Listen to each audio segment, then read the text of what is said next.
We know, of course, that the Hawkesbury River is peaking as we speak in Sackville in the northwest of Sydney. We also know that any moment we are going to see the Hawkesbury River peaking at Wiseman's Ferry, and then all eyes will be on the Colo River this afternoon. It's set to peak at Putty Road, but here at Windsor, it's already been inundated. Here this morning, it has been raining heavily and consistently for hours. It has not let up.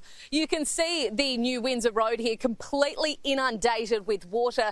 We have seen hundreds of millimetres of rain falling over the past few days, and if you look closely you might be able to see some of the street lights underneath the bridge that are completely underwater. You can see a lot of the debris that has been really sent downstream over the past few days that's collecting there at the rails of the bridge, and in the background you might be able to see tragically a home.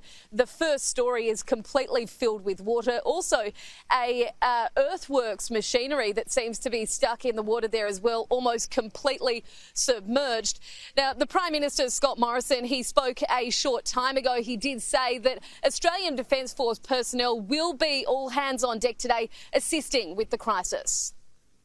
A request for assistance has also been put in by the New South Wales Government and is currently being assessed and planned for by Defence, which would see somewhere between 500 and 1,000 ADF personnel deployed and engineering support to assist with the clean-up.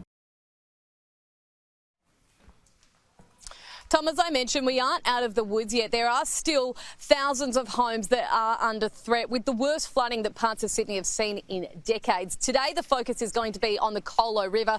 We've already seen an evacuation order issued for that area. 200 people asked to evacuate. We've also seen evacuation warnings in place, which is one stage below that, in areas like Clarendon, also Wetherill Park and Londonderry.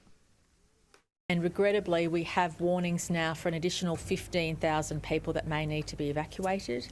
The extra areas of concern are firstly around the Colo River and the Hawkesbury, but also up in the Northern Rivers area, which was previously not as severe as the mid-north coast. Places like Grafton and others in the Northern Rivers area now of concern.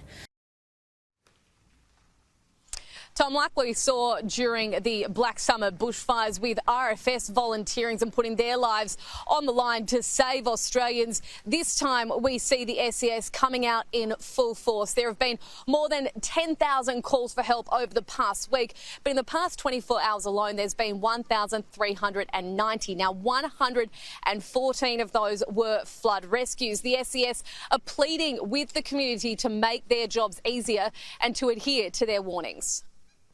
Unfortunately, 850 of those 9,500 have been flood rescues. Not all of them, obviously, from motorists, but unfortunately a number of them have. And as I've said, we are statistically crawling towards the inevitable fatality. That must be avoided. Once the immediate threat starts to ease, Tom, the conversation over the coming days will certainly focus on infrastructure, not only here at the New Windsor Bridge and whether or not that was built high enough, but also over capacity at Warragamba Dam.